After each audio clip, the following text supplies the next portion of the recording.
Gujarat bulletin ન્યૂઝમાં આપનું સ્વાગત છે। ભાવનગર સોમનાથ નેશનલ હાઈવે પર ફરી વન્ય પ્રાણીનું વાહન અકસ્માતમાં મોત। જાફરાબાદના નાગેશ્રી ગામે ટોલનાકા નજીક વાનરપેટે સિંહણનું થયું મોત। અજાણ્યા ફોર વ્હીલર કાર ચાલકે સિંહણને અડફેટે લેતા સિંહણનું ઘટના સ્થળે જ મોત નીપજ્યું।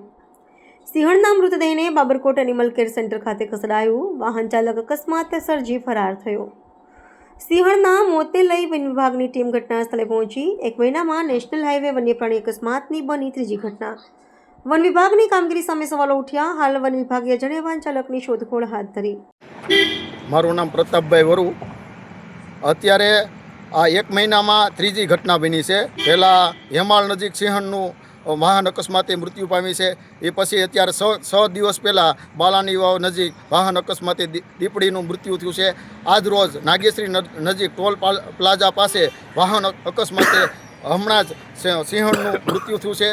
તો અત્યારે સ્થાનિક ખેડૂતોનો માં રોષ છે કે ભાઈ ખરેખર આ વન્ય પ્રાણી અવરજવર અમને ખેડૂતોને પણ કવરાવે છે। તો છતાં અત્યારે વન વિભાગ દ્વારા તાત્કાલિક થોડો સ્ટાફ વધારવામાં આવે અને અત્યારે આજે હાઈવે નેશનલ હાઈવે જે છે એ બની છે એમાં અત્યારે 100ની સ્પીડમાં જ વાહન ચાલકો જતા હોય છે। તો વાહન ચાલકોનો શું દોષ? એ વન્ય પ્રાણીની અવરજવર કરતા હોય છે તો અજાણ્યા વાહન ચાલકોને તો ખબર હોતી નથી કે વન્ય પ્રાણી આનો વિસ્તાર છે।